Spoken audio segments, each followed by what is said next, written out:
오늘 국회 운영위원회는 전체 회의를 열고 기간 정인으로 출석을 거부한 우병우 민정수석에 대한 고발을 의결을 했습니다. 여야 합의로 되었습니다.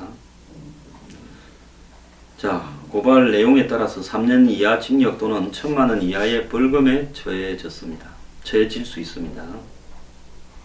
운영위에 고발이 있을 경우 검사는 고발장이 접수된 날로부터 2개월 이내에 수사를 종결해야 되고, 검찰청장은 지체 없이 그 결과를 국회에 서면으로 보고해야 됩니다. 자, 우 수석이 얼마나 대단한지, 최순실의 수호천사입니까? 우병우가 없으면 최순실이 죽을까봐 그렇게 우병우를 대통령부터 나서서 쉴드를 쳤습니까? 자, 이제요, 상황이 바뀌는 게 보이지 않습니까? 끝났습니다. 이제 다시 지지율 반전도 안 되고요, 대통령은 권위와 신뢰와 도덕성을 상실해 가고 있습니다. 여야 모든 언론들이 한꺼번에 이렇게 이야기를 할 때는요, 언론에 있는 사람들이라면 24시간을 정치에 대해서 자료를 수집하고 사람을 만나고 토론을 하고 노하우가 축적되어 온 이 사회의 귀신들입니다. 이들이 하나도 빠짐없이 이렇게 질타를 할 때는 이 정권이 사실상 끝이 났다라는 걸 의미하는 부분입니다. 정권을 재창출하고 무슨 차기를 만들고 개헌을 하고 친박을 모아서 어쩌고 저쩌고 다 끝이 났습니다. 자, 검찰이요, 뒤늦게 미러스, K스포츠재단, 최순실 자택, 정경련, 블루K 등을 압수수색을 한 부분은 뭘 의미하겠습니까? 자, 이 정권은 검찰이 굉장히 자신의 통제하에 우병우 밑으로 해서 되어 있고, 그런 부분 때문에 무지하게 우병우에 대한 검찰의 수사 결과를 우병우가 보고받는 이런 일들, 최순실 의혹에 대해서도 우병우가 커버하는 이런 일들을 방치를 했고 대통령이 힘을 실어줘 왔습니다. 근데 오늘 검찰이 압수수색을 한 것은 한번 생각을 해보십시오. 중앙일보의 태블릿 PC를 자체적으로 이렇게 제출하는 형식으로 받았지만 그게 자체 제출이겠습니까? 그거는 그렇게 잽싸게 받아놓고, 왜 잽싸게 받았겠습니까? 그거를 받아서 그 안에 있는 내용을 봐야 보낸 사람이 누구고 사태의 견적이 나와서 청와대가 알 수 있지 않겠습니까? 삼척동자도 검찰이 다른 건 압수수색하지 않다가 이거는 왜 압수수색을 하는가에 대해서, 왜 태블릿 PC만 잽싸게 가져갔는가에 대해서 알 겁니다. 검찰이 이제 한마디로 신뢰를 상실해 버렸습니다. 이런 검찰이 더 이상 박 대통령, 우병우, 최순실 관계 속에서 헤매다가는요, 대한민국 검찰은 이걸로 전 국민의 지탄을 받고 끝나버립니다. 그러니 검찰도 낯짝이 있고 체면이 있어야 되니까 지금 압수수색을 한 거 아니겠습니까? 힘이 압수수색 해봤자 쓰레기밖에 더 나오겠습니까? 급히 도망간다고 쓰레기도 안 치우고 갔다고 이야기가 들리고 있습니다.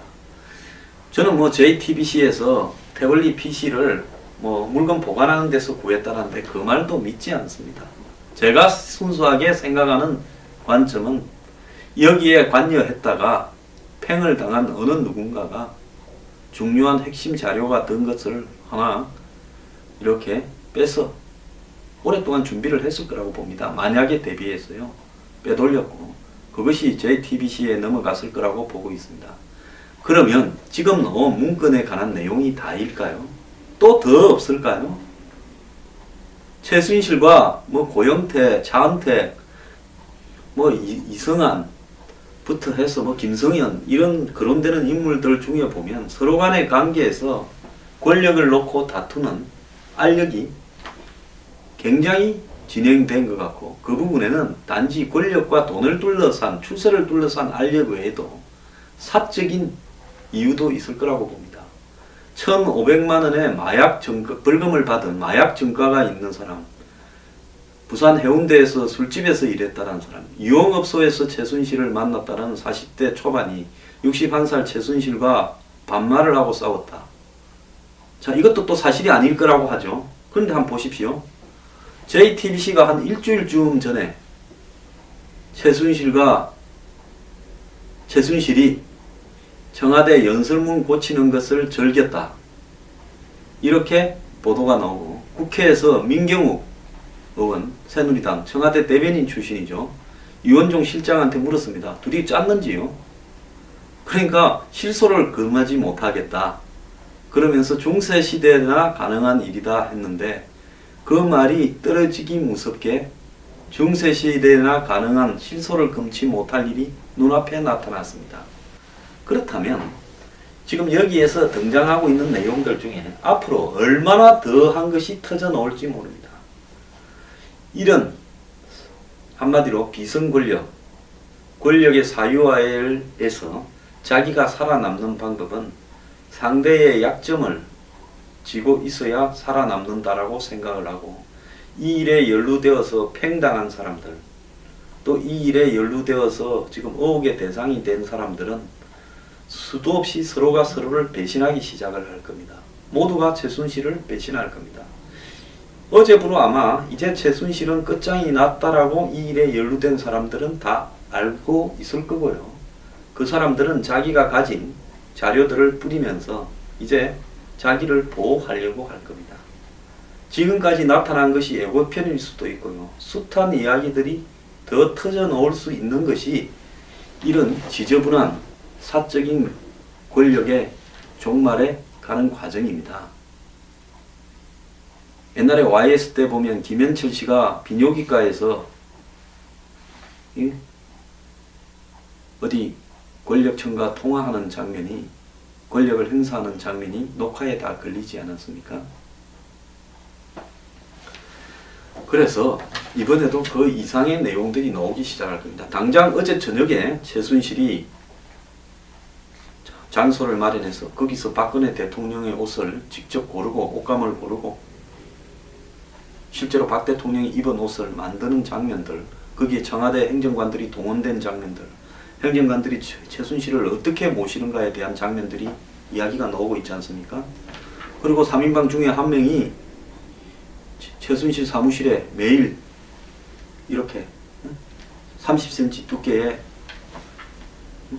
하드카피 자료를 갖다 줬다라는 이야기를 놓고 그걸 놓고 최순실이 던져주면 허접한 인물들이 모여서 정책 건의를 분야별로 했다라고 하는 이야기가 나오고 있지 않습니까? 거기서 재단 만드는 것도 논의가 되었고요. 그래서 재단을 만들기 위해서 문화관광부를 이미 초토화시켜버렸다라는 이야기도 나오지 않습니까? 차곡차곡 계획해서 진행되었던 일이라고 보는데요.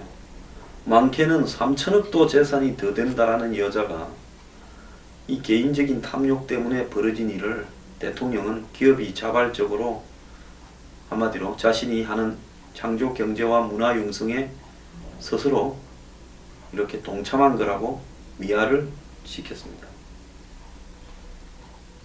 자, 지금 태블릿 PC에서 보낸 이 아이디 주소나 이런 걸 보면 청와대 안에 있는 여러 가지 연설문들은 절대로 밖으로 보낼 수 없도록 돼 있는 프로그램으로 만듭니다. 그럼 그걸 밖으로 보내려면 변환을 시켜야 되는데 그래서 청와대 안에서 하나 만들어 가지고 밖에 있는 컴퓨터로 조직적으로 최순실한테 보낸 게 아니냐라는 이야기가 지금 나오고 있고요. 청와대 문건뿐만 아니라 외교부 문서의 일부도 최순실한테 갔다라는 이야기가 지금 나오고 있습니다. 그런데 지금 청와대의 입장은 대통령 기록물 유출이 아니다 기다. 법 위반이 아니다. 아직도 이딴 소리를 합니다. 저는 청와대가 이미 판단 능력을 상실했다고 보고 있습니다. 이 사태가 얼마나 심각한지 어떤지에 대해서 능력을 상실했다고 봅니다.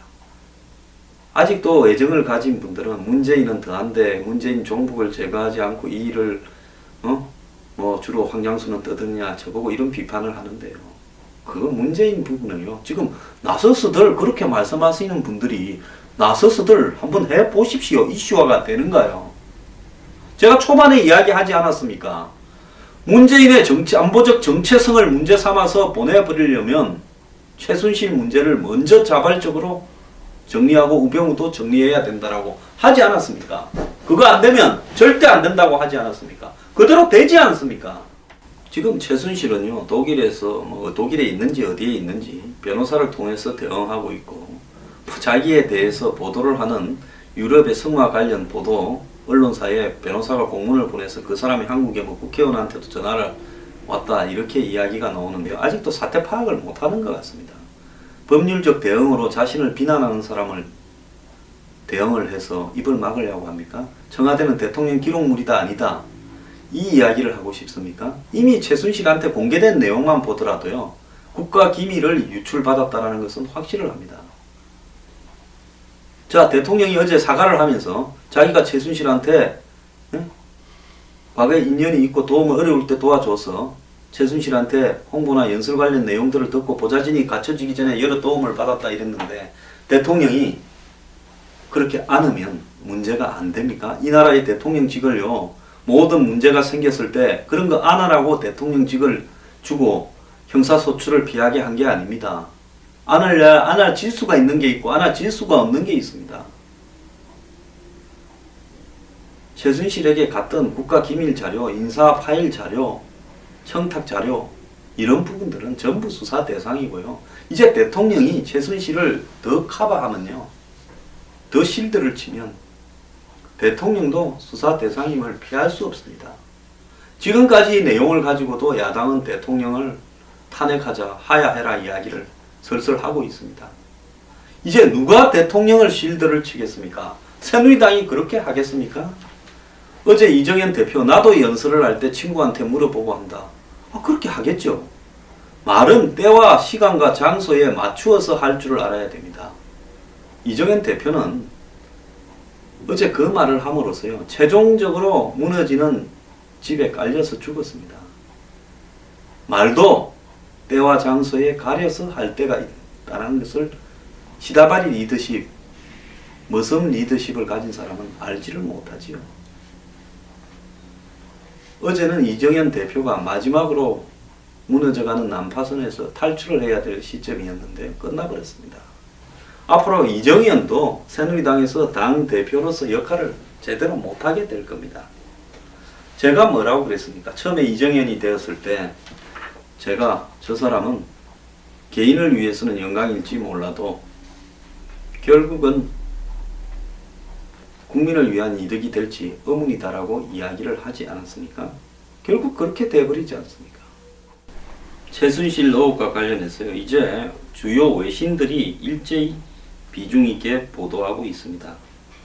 AP통신은 한국의 박 대통령이 부패 스캔들의 중심에 서 있던 의문의 여성과의 관계를 인정했다. 박 대통령은 연설문 유출에 사과했지만은 부패 스캔들에 대해서 언급하지 않았다. 언론들은 최 씨가 박 대통령과의 관계를 무기로 비영리 재단에 기부하게 했다. 그리고 AFP통신은 박 대통령이 부패 스캔들에 연루된 측근에게 청와대 공식 문서를 유출한 것에 대해서 카메라 앞에 고개를 숙였다. 최 씨가 영향력을 행사했다는 의혹이 제기된 뒤 박 대통령 지지율이 최저를 기록했다. 블룸버그 통신, 박 대통령이 대국민 사과를 하면서 기밀 자료 사전 유출을 인정했지만 최 씨와의 구체적인 관계에 대해서 밝히지 않고 기자들 질문도 받지 않았다. USA 투데이, 폭스뉴스 등 미국 언론과 교토통신, 아사히, 산케이 신문 등 일본 언론들도 박 대통령과 최순실의 의혹을 비중 있게 다뤘습니다. 미국 LA타임스는 이번 사태가 힐러리의 이메일 파동과 매우 비슷하다. 박 대통령은 공적 문서를 책임감 없이 다뤘다고 비판받는 부분 역시 닮았다. 니케이는 새누리당에서 박 대통령에 대한 탈당 요구가 나오는 등 내임덕 진행이 불가피하다. 일부 외신은 최 씨가 박 대통령의 멘토였던 최태민 목사의 딸이다. 최태민은 원래 불교 승려였으며 6번 결혼했고 정부 관료와 사업가들로부터 뇌물을 받았던 것으로 전해진다. 참 전 세계적 망신을 당하고 있습니다. 자, 여기에서요. 이제 모든 것을 인정을 해야 됩니다. 자, 그리고 모든 것을 인정을 한 다음에 어떻게 할 것인가 라는 부분은 그 다음에 이제 해결해야 될 일들을 한 다음에 국민적 공감대가 형성되지 않겠습니까? 그 공감대 형성에 따라야 되지 않겠습니까? 자, 아직도 우병우가 그대로 있고 여전히 3인방은 코빼기도 안 내밀고 있습니다. 대통령이 내가 다 안겠다 하면 이 우매한 백성들은 전화 통촉하옵소서 이렇게 말을 해야 됩니까? 이제 좀 그만합시다. 지켜보고 있는 사람도 정말 고통스럽습니다. 그리고요, 정말 이 사람들마다 어제 다 느꼈을 거예요. 엄청나게 자존심이 상해간다라는 생각을 했을 겁니다. 이렇게 국민들 가슴에요, 대못을 받으면 되겠습니까? 저는요, 박 대통령이 오늘 당장이라도 우병우 3인방을 그리고 비서실장은 집에 가야 됩니다. 지가 국민들한테 실소를 하게 만들었습니다. 정리를 하십시오. 그리고요, 한꺼번에 이 일 벗어나려고도 생각하지 마십시오. 차근차근하게 감수해 가면서 고통을 감수하고 버텨야 되는 겁니다. 지금 박 대통령 심정이에요. 지난 20일 날 한번 대수비에서 그렇게 말을 해서 미래재단 내가 안다. 더 이상 이야기하지 마. 검찰 조사에. 자, 20일 날 개헌 한 방 하면 끝납니다. 그래, 개헌 던지자. 그러면 문재인만 남기고 나머지는 우리 편으로 끌어들일 수 있고 정치판을 개헌 전국으로 싹 몰고 갈 수 있고 최순실 불은 끌 수 있습니다. 그러면서 이제 그 과정에서 우리가 개헌을 주도해 가면 결국 친노 친문만 고립시키고 정계 개편을 통해서 또 이 이원 집정부제로 바꾸어서 계속 우리가 영향력을 할 수 있을 거고 뒤에 후환도 없을 겁니다. 이렇게 또 머리 썼겠죠. 근데 그날 저녁에 JTBC 건이 탁 터졌습니다. 자, 이제 할 말을 다 잊지 않았겠습니까? 그 3인방이 다 관련됐을 건데요. 3인방만 관련이 있겠습니까? 그렇게 친박 마케팅을 하던 최경환이, 윤상현이 요즘 다 어디 갔습니까? 홍문종이 다 어디 갔어요? 왜 입을 딱 닫고 있습니까? 요즘 같을 때 언론에서 튀어나와서 한 방이라도 맞으면 간다 생각해서 엎드렸습니까? 친박의 핵심이라는 사람들 다 어디가 버렸습니까? 청와대 안에서 요 누구도 박 대통령 보고 이거 어쩌자 말 못했겠죠. 입만 딱 다물고 있었겠죠. 왜? 저들도 다 알았으니까요. 청와대 자료가 어떻게 나가고 인사가 어떻게 임명되고 어떻게 최순실한테 보고되고 최순실이 어떻게 끌고 가고 있다는 걸 다 알았을 거니까요. 알면서도 단 한 명도 지 모가지 달아날까봐 출세하려고 이 문제에 대해서 박 대통령한테 말한 사람이 없다고 봅니다. 박 대통령의 불행은요, 박 대통령 스스로가 정말 세상 물정이 대통령이 알아야 될 일들이 제대로 갖추어지지 않은 채 대통령이 됐다는 것일 수도 있고요. 문제는 주변에 그러함에도 은혜를 입고도 신세를 갖기 위해서 끝까지 몸을 던지는 충신이 하나도 없다라는 데 있습니다. 결국은 그것도 다 최순실 영향을 받아서 그렇게 돼버린 거 아니겠습니까? 그러니까 아무 말도 안 하니까 어제 그런 기자회견 사과가 나온 겁니다. 어제 아니죠. 어제 그 사과를 하는 게 아니라요. 3인방과 우병우를 옷을 벗겨서 자연인 상태에서 수사를 받게 해야 되는 겁니다. 또 여기 등장하는 사람이 있으면 차례대로 뺏겨야 되고요. 비서실장도 사표를 받아야 되고 청와대에 전원 개편을 했어야 되지요. 자, 내가 눈물을 좀 머금은 제 사과를 할 수 없이 하는 척하면 국민들이 또 참을 거다. 이 고비를 넘긴 채 반격하자 이래 생각을 했습니까? 그걸 못 참고 20시간 만에 그렇게 이해가지 않는 사과를 했습니까? 이미 청와대 기능도 마비되었고 친박의 기능도 마비되었고 단 한 명의 사람 같은 놈들도 없다고 보고 있습니다. 그게 지금 박 대통령 위기의 본질입니다. 박 대통령은요, 우병우 3인방 이원종 비서실장부터 오늘 정리를 하고요. 그 다음에 기다려야 됩니다. 그러면서 그리고 개헌에 대해서 손을 떼야 됩니다. 그리고 새누리당을 탈당하고요. 그러면서 사태 추이를 지켜보고 그 다음에 정리해야 된다. 지금은 그냥 소나기가 내리는데요. 이거를 비닐우산으로 이렇게 해서 비를 피할 수 없습니다. 박 대통령이 지금 가지고 있는 것은요, 구멍이 뻥뻥 뚫린 이 5천 원도 안 되는 비닐 우산밖에 없는 것 같습니다.